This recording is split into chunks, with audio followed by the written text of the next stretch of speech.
ഗും ഗുരുഭ്യോ നമഃ. ഗം ഗണപതയേ നമഃ. സം സരസ്വത്यै നമഃ. ഓം നമോ ഭഗവതേ വാസുദേവായ. ദശകം 57 പ്രലംബാസുരവധം.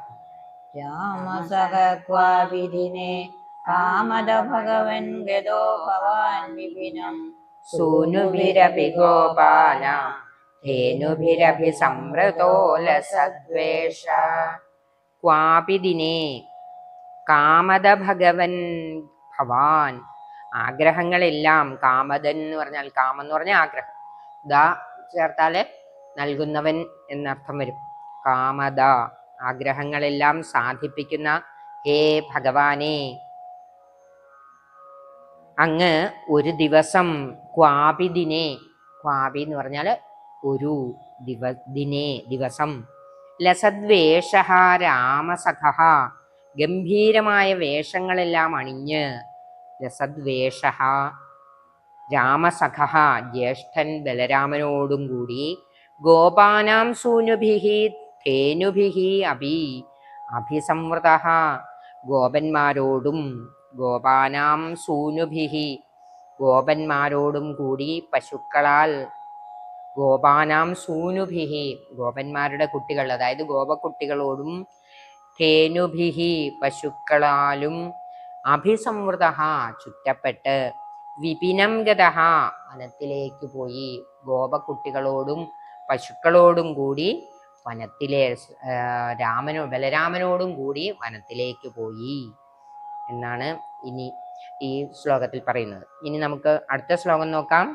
സന്ദർശയൻ ബലായ സ്വൈരം വൃന്ദാവനശ്രിയം വിമലാം കാണ്ഡീരൈ സഹബാലൈ ഭാണ്ഡീരകമാഗമോ വടം ക്രീഡൻ. വിമലാം വൃന്ദാവനശ്രിയം, വിമലം എന്ന് പറഞ്ഞാല് മാലിന്യങ്ങളില്ലാത്ത പരിശുദ്ധമായ വൃന്ദാവനത്തിലെ വനഭംഗി, വൃന്ദാവനശ്രീ വൃന്ദാവനത്തിലെ ഐശ്വര്യം, ഭംഗി എല്ലാം. ബലായ സ്വൈരം സന്ദർശയൻ, ബലരാമന് സ്വൈരമായി കാണിച്ചു കൊടുത്തുകൊണ്ട് നടന്നു. ബലരാമനും ഭഗവാനും ഒന്നിച്ച് വൃന്ദാവനത്തിലെ ഭംഗിയും ഐശ്വര്യവും അങ്ങനെ കണ്ട് നടന്നു. കാണ്ഡീരൈഹി ബാലൈഹി സഹക്രീഡൻ, വടിയും കയ്യിലെടുത്തിട്ടുള്ള ഗോപബാലന്മാരോട് കൂടി കളികളിൽ ഏർപ്പെട്ട്, സഹക്രീഡൻ, ക്രീഡൻ എന്ന് പറഞ്ഞ കളിക്കുന്നവനായി. ഭാണ്ഡീരകം വടം ആഗമഹ, ഭാണ്ഡീരകം എന്ന ആൽമരത്തിനടുത്തെത്തി. ആൽമരത്തിന്റെ പേരാണ് ഭാണ്ഡീരകം. ആ ആൽമരത്തിന്റെ അടുത്തെത്തി എന്നാണ് ഈ ശ്ലോകത്തിൽ പറയുന്നത്. ഇനി അടുത്ത ശ്ലോകം നോക്കാം. താവത്താവഗനിധന സ്പൃഹയാലുർഗോപമൂർത്തിരദയാലു ദൈത്യപ്രലംബ നാമ പ്രലംബബാഹും ഭവന്തമാപേദേ.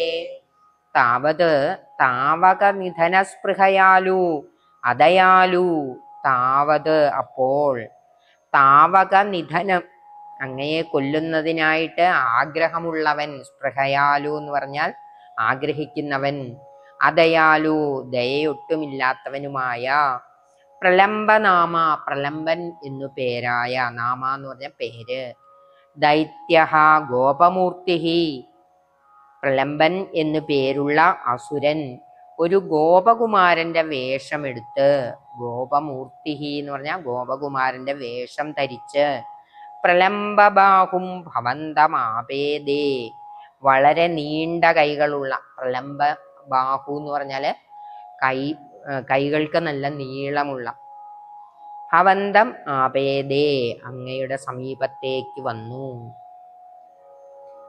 അടുത്ത ശ്ലോകം നോക്കാം. ജാനന്നപ്യവിജാനന്നിവ തേന സമം നിബദ്ധ സൗഹാർദ്ദ വടനികടേ പടുപശുപ വ്യാബദ്ധം ദ്വന്ദ്വയുദ്ധമാരബ്ധ.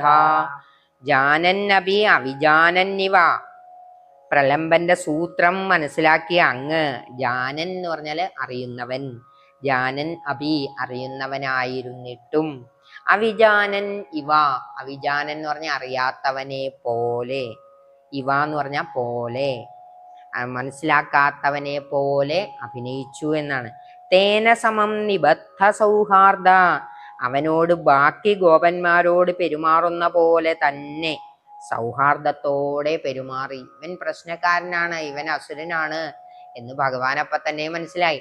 പക്ഷെ ഭഗവാൻ ഒന്നും മനസ്സിലാവാത്തവനെ പോലെ അവനോടും മറ്റു ഗോപകുമാരന്മാരോടെന്ന പോലെ തന്നെ പെരുമാറി.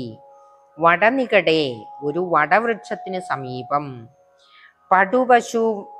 പടുപശുപ വ്യാബദ്ധം ദ്വന്ദ്വയുദ്ധമാരബ്ധാഹ, ശക്തിയുള്ള ഗോപകുമാരന്മാർ മാത്രം തമ്മിൽ സംഘം പിരിഞ്ഞ് ഒരു കളിയായി ദ്വന്ദ്വയുദ്ധം ചെയ്യാൻ ആരംഭിച്ചു. ഇതാണ് ഈ ശ്ലോകത്തിന്റെ അർത്ഥം. ഇനി നമുക്ക് അടുത്ത ശ്ലോകം നോക്കാം. ഗോപാൻ വിഭജ്യ തന്വൻ സംഘം ബലഭദ്രകം ഭവത്കമപി ത്വദ്ബലഭീരും ദൈത്യം ത്വദ്ബലഗതമന്വമന്യഥാ ഭഗവൻ. ഭഗവൻ ഗോപാൻ ബലഭദ്രകം ഭവത്കം അപി സംഘം വിഭജ്യ തന്വൻ. ഭഗവാനെ, ഗോപന്മാരെല്ലാം ബലഭദ്രന്റെയും അങ്ങയുടെയും നേതൃത്വത്തിൽ 2 ഭാഗങ്ങളായി പിരിഞ്ഞു.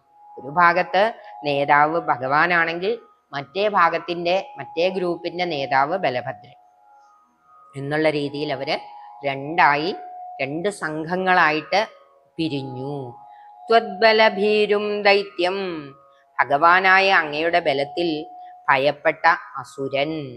ത്വദ്ബലഗതം അന്വമന്യഥാഹ, അങ്ങ് നേതാവായ ഭാഗത്ത് അങ്ങയുടെ അനുവാദത്തോടെ ചേർന്നു. അതായത് അങ്ങയുടെ സംഘത്തിൽ ആ അസുരൻ, ഗോപവേഷമിട്ട അസുരൻ അങ്ങയുടെ സംഘത്തിലായിരുന്നു ചേർന്നത്. അങ്ങയുടെ അനുവാദത്തോടെ അങ്ങയുടെ സംഘത്തിൽ ചേർന്നു. ഇനി അടുത്ത ശ്ലോകം നോക്കാം. കൽപ്പിത വിജേതൃവഹനെ സമരേ പരയൂഥകം സ്വദൈതതരം ശ്രീദാമാനമധദ്ധ പരാജിതോ ഭക്തദാസതാം പ്രഥയൻ. കൽപ്പിത വിജേതൃവഹനെ സമരേ, ദ്വന്ദ്വയുദ്ധ മത്സരം എന്ന കളിയിൽ, കൽപ്പിതം എന്ന കളിയിൽ ജയിക്കുന്നവനെ തോൽക്കുന്നവൻ തോളിൽ എടുത്തുകൊണ്ട് ഓടണം. സമരേ, ആ മത്സരത്തില് ജയിക്കുന്നവനെ തോൽക്കുന്നവൻ തോളിലെടുത്തുകൊണ്ട് ഓടണം എന്ന നിയമമായിരുന്നു. പരയൂഥകം സ്വദൈതതരം ശ്രീദാമാനം, മറ്റേ വിഭാഗത്തിൽപ്പെട്ട ശ്രീദാമാവ് അങ്ങയ്ക്ക് വളരെ പ്രിയപ്പെട്ടവനായിട്ട് ഭക്തദാസതാം പ്രഥയൻ പരാജിത അധദ്ധാഹ, ഭക്തദാസനായ അങ്ങ് പരാജിതനായി ശ്രീദാമാവിനെ ചുമന്ന് നടന്നു. ഇനി അടുത്ത ശ്ലോകം നോക്കാം. ബഹുഷു വിഭൂമൻ ബാലേഷു വഹൽസു വാഹ്യമാനേഷു രാമവിജിതഃ പ്രലംബോ ജഹാരതം ദൂരതോ ഭവദ്ഭീത്യാ. ഏവം ബഹുഷു ബാലേഷു വഹൽസു വാഹ്യമാനേഷു, ഏവം എന്ന് പറഞ്ഞാൽ ഇപ്രകാരം, ബഹുഷു ബാലേഷു എന്ന് പറഞ്ഞാൽ അനേകം ബാലന്മാർ, വഹൽസു വാഹ്യമാനേഷു തോറ്റവൻ ജയിച്ചവനെ തോളിലേറ്റുകയും ഏറ്റപ്പെടുകയും ചെയ്തുകൊണ്ടിരുന്നപ്പോൾ പ്രലംബ രാമവിജിത, ബലരാമനാൽ തോൽപ്പിക്കപ്പെട്ട പ്രലംബൻ, പ്രലംബ രാമവിജിത, രാമനാൽ തോൽപ്പിക്കപ്പെട്ട പ്രലംബൻ, വിഭൂമൻ, ഹേ ഭഗവാനെ, ഭവദ്ഭീത്യാ തം ദൂരതഃ ജഹാര, അങ്ങയെ പേടിച്ച് അസുരൻ ബലരാമനെയും വഹിച്ചുകൊണ്ട് ദൂരെ കൊണ്ടുപോയി. അടുത്ത ശ്ലോകം നോക്കാം. തദ്ദൂരം ഗമയന്തം തം ദൃഷ്ട്വാ ഹലിനി വിഹിതഗരിമഭരേ ദൈത്യസ്വരൂപമാഗാത് യദ്രൂപാത് സഹിബലോപി ചകിതോഭൂത്. ത്വദ്ദൂരം ഗമയന്തം ദൃഷ്ട്വാ തം, ത്വദ്ദൂരം ഗമയന്തം ദൃഷ്ട്വാ തം, അവനെ, ആ അസുരനെ, പ്രലംബാസുരൻ ബലരാമനെയും വഹിച്ചുകൊണ്ട് അങ്ങയുടെ ദൃഷ്ടിയിൽപ്പെടാതെ, ത്വദ്ദൂരം ഗമയന്തം ദൃഷ്ട്വാ, വളരെ ദൂരം എത്തി എന്ന് കണ്ടിട്ട്, ഹലിനി വിഹിത ഗരിമഭരേ, ഹലിനി ബലരാമൻ തൻ്റെ ശരീരഭാരം വർദ്ധിപ്പിച്ചപ്പോൾ വിഹിത ഗരിമ ഗരിമ എന്ന് പറഞ്ഞാൽ ഒരു അഷ്ടൈശ്വര്യങ്ങളിലൊന്നാണ് ശരീരത്തിന്റെ ഭാരം വർദ്ധിപ്പിക്കുക. അണിമ, മഹിമ, ഗരിമ, ലഘിമ എന്ന് തുടങ്ങിയ യോഗസിദ്ധികളുണ്ട്. അങ്ങനെയാണ് ഹനുമാൻ സീതാദേവിയുടെ മുമ്പിലെത്തുന്നത്. വളരെ ചെറിയ രൂപം അണിമ എന്ന സിദ്ധി ഉപയോഗിച്ചാണ്. ഇവിടെ ഗരിമ എന്ന് പറഞ്ഞാൽ ഭാരം വർദ്ധിപ്പിക്കുക. ബലരാമൻ ഭാരം അങ്ങനെ വർദ്ധിപ്പിച്ചു. അപ്പോഴോ ദൈത്യ സ്വരൂപം ആഗാത്, അസുരൻ തൻ്റെ അസുര സ്വരൂപം സ്വീകരിച്ചു. അതായത് ഈ പ്രത്യേക വേഷം ഗോപക്കുട്ടിയായിട്ട് വന്ന വേഷമൊക്കെ അങ്ങ് മാറി. അതായത് ബുദ്ധിമുട്ട് വരുമ്പം ഓരോരുത്തരും അവരവരുടെ തനി സ്വരൂപം എല്ലാവരും അറിയും. അതുവരെയൊക്കെ നമ്മൾ വളരെ സൗമ്യനായിട്ടും വളരെ സ്നേഹമുള്ളവരായിട്ടും ഒക്കെ പെരുമാറും. നമുക്ക് അതിയായ ഒരു ബുദ്ധിമുട്ട് വരുമ്പോൾ നമ്മുടെ തനി സ്വരൂപം മറ്റുള്ളവരെ അറിയും. അതുപോലെയാണ് ഈ അസുരന്മാർ ഓരോരുത്തരും. പൂതന വളരെ സുന്ദരിയായിട്ടും വിനയാന്വിതയായിട്ടും ഒക്കെ ആണ് ആദ്യം കാണപ്പെട്ടത്. അവൾക്കും വേദന വന്നപ്പോൾ എന്ത് സംഭവിച്ചു? അവളുടെ തനി സ്വരൂപം കണ്ടു. അതുപോലെ ഇവിടെ പ്രലംബനും ബലരാമന്റെ ഭാരം സഹിക്കാൻ വയ്യാതെ വന്നപ്പോൾ അവന്റെ തനി രൂപം കാണാൻ സാധിച്ചു. ദൈത്യസ്വരൂപമാകാതെ, ദൈത്യൻ എന്ന് പറഞ്ഞാൽ ആ അസുരന്റെ തനി സ്വരൂപം പ്രാപിച്ചു, സ്വീകരിച്ചു. യദ്രൂപാത് സഹി ബലഹ അഭിചകിത അഭൂത്. ആ സ്വരൂപം, ആ അസുരരൂപം കണ്ട് ബലരാമൻ പോലും ഭയന്നുപോയി. ചകിതഹ, ഭീതനായി തീർന്നു, ഭയന്നു. ഒരു നിമിഷം ബലരാമൻ പോലും, ബലരാമൻ എന്ന് പറഞ്ഞ ശക്തനാണ്, ബലമുള്ളവനാണ്. എന്നാൽ ബലരാമൻ പോലും ഒന്ന് ബലമുള്ളവനാണെങ്കിലും കൊച്ചുകുട്ടിയല്ലേ, ഒരു നിമിഷം ഒന്ന് ഭയന്നുപോയി എന്നാണ് ഈ ശ്ലോകത്തിൽ പറയുന്നത്. അടുത്ത ശ്ലോകം നോക്കാം. ഉച്ചതയാ ദൈത്യതനോ ത്വന്മുഖമാലോക്യ ദൂരതോ രാമ വിഗതഭയോ ദൃഢമുഷ്ട്യാ പൃശദുഷ്ടം സപദി പിഷ്ടവാനേനം. ദൈത്യതനോ ഉച്ചതയാ, അസുരരൂപം ധരിച്ചതോടെ അവന്റെ ശരീരത്തിന് ഉയരം വർദ്ധിച്ചതിനാൽ രാമഃ ദൂരതഃ ത്വന്മുഖമാലോക്യ വിഗതഭയഃ. ദൂരെ എത്തിയിട്ടും രാമൻ അങ്ങയുടെ മുഖം കാണുവാൻ കഴിഞ്ഞതോടെ ഭയമെല്ലാം നീങ്ങി. ഉയരം കൂടിയപ്പോൾ, അസുരരൂപം ധരിച്ചപ്പോൾ, ഗോപക്കുട്ടിയായിരുന്നപ്പോൾ പൊക്കം കുറവായിരുന്നു. അസുരരൂപം ധരിച്ചപ്പോൾ നല്ല പൊക്കമുള്ളവനായി തീർന്നു.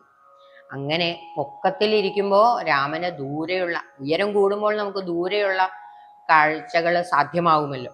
അങ്ങനെ ഉയരം കൂടിയ അസുരന്റെ മുകളിലിരിക്കുന്ന ബലരാമന് ഭഗവാന്റെ മുഖം കാണാൻ സാധിച്ചതുകൊണ്ട് ഭയമെല്ലാം നീങ്ങി.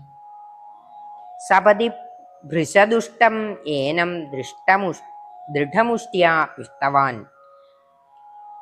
അങ്ങയുടെ മുഖം കണ്ട് ഭയം നീങ്ങിയ ഉടനെ ബലരാമൻ മുഷ്ടി ചുരുട്ടിക്കൊണ്ട് അതിദുഷ്ടനായ അസുരനെ ശക്തിയായി ഇടിച്ചു വധിച്ചു. ദൃഢമുഷ്ട്യാ പിഷ്ടവാൻ, പൊടിച്ചു കളഞ്ഞു. പിഷ്ടം എന്ന് പറഞ്ഞാൽ പൊടിച്ചത് എന്നാണ്. ഇടിച്ച് പൊടിയാക്കി അങ്ങനെ അവനെ വധിച്ചു എന്നാണ് ഈ ശ്ലോകത്തിൽ പറയുന്നത്. ഇനി അടുത്ത ശ്ലോകം നോക്കാം. ത്വാദാനവവീരം പ്രാപ്തം ബലമാലിലിംഗിത പ്രേംണ താവൻ വിളതോര്യുവയോ ശിരസി കൃതാ പുഷ്പവൃഷ്ടിരമരഗണൈ. ദാനവവീരം ഹത്വാ പ്രാപ്തം ബലം പ്രേംണ ആലിലിംഗിത. ദാനവവീരം, വീരനായ അസുരനെ വധിച്ച ശേഷം, ഹത്വ എന്ന് പറഞ്ഞാൽ വധിച്ചിട്ട്, കൊന്നിട്ട്, തൻ്റെ അടുത്ത് മടങ്ങി വന്ന ബലരാമനെ, പ്രാപ്തം ബലം എന്ന് പറഞ്ഞാല് തിരിച്ചെത്തിയ ബലരാമനെ അങ്ങ് സ്നേഹപൂർവം ആലിംഗനം ചെയ്തു. പ്രേംണ ആലിലിംഗിത, സ്നേഹപൂർവം ആലിംഗനം ചെയ്തു. താവത് മിളതോഹോ യുവയോഹോ ശിരസി. അപ്പോൾ ഒന്നിച്ചു നിന്ന നിങ്ങൾ രണ്ടുപേരുടെയും ശിരസിൽ അമരഗണൈഹി പുഷ്പവൃഷ്ടിഹി കൃതാ. ആകാശത്ത് നിന്ന് ദേവന്മാർ പുഷ്പവൃഷ്ടി ചെയ്തു. ഇനി അടുത്ത ശ്ലോകം നോക്കാം.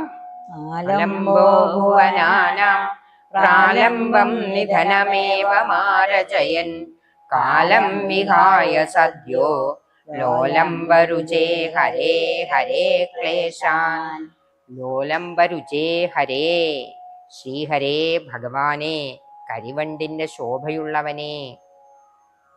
ഭുവനാനാം ആലംബഃ ഏവം പ്രാലംബം നിധനം ആരചയൻ. ഭുവനങ്ങൾക്കെല്ലാം ആലംബമായവനും പ്രലംബനെ വധിക്കാൻ വേണ്ട കാര്യങ്ങൾ ചെയ്തവനുമായ ഭഗവാനെ. പ്രാലംബം നിധനം, പ്രാലംബം എന്ന് പറഞ്ഞാൽ ആലംബം, നിധനം എന്ന് പറഞ്ഞാല് ഇല്ലായ്മ ചെയ്യുക. ആരചയൻ, ഇതെല്ലാം ചെയ്യുന്ന ഭഗവാനെ. കാലം വിഹായ സദ്യ, ഉടനെ തന്നെ. സദ്യ എന്ന് പറഞ്ഞാൽ പെട്ടെന്ന്, ഉടനെ എന്നൊക്കെയാണ് നമ്മുടെ സാധാരണ മലയാളത്തിൽ പറയുന്ന സദ്യ അല്ല. ഇവിടെ സദ്യ എന്ന് പറഞ്ഞാല് പെട്ടെന്ന് എന്നാണ് സംസ്കൃതത്തില് വാക്കിനർത്ഥം. കാലം വിഹായ, ഉടനെ തന്നെ. സദ്യ, ഉടനെ തന്നെ അങ്ങ് എൻ്റെ ദുഃഖങ്ങളെ ഇല്ലാതാക്കി തരയണമേ. ഒട്ടും സമയം കളയാതെ അങ്ങ് ക്ലേശങ്ങളെ ഇല്ലായ്മയാക്കി. ക്ലേശാൻ ഹരേ ഹരേഹേ, കാലം വിഹായ സദ്യ ക്ലേശാൻ ഹരേഹേ. ഉടനെ തന്നെ അങ്ങ് എൻ്റെ ദുഃഖങ്ങളെ ഇല്ലാതാക്കി തരയണമേ എന്നാണ് ഈ ദശകത്തിലെ അവസാനത്തെ ശ്ലോകമായ ഈ ശ്ലോകത്തിൽ മേൽപ്പത്തൂര് ഭഗവാനോട് പ്രാർത്ഥിക്കുന്നത്. സർവത്ര ഗോവിന്ദനാമ സങ്കീർത്തനം. ഗോവിന്ദ ഗോവിന്ദ. കായേന വാചാ മനസേന്ദ്രിയൈർവാ ബുദ്ധ്യാത്മനാ വാ പ്രകൃതേ സ്വഭാവാത് കരോമി യദ്യത് സകലം പരസ്മൈ നാരായണായേതി സമർപ്പയാമി. സർവം നാരായണായേതി സമർപ്പയാമി.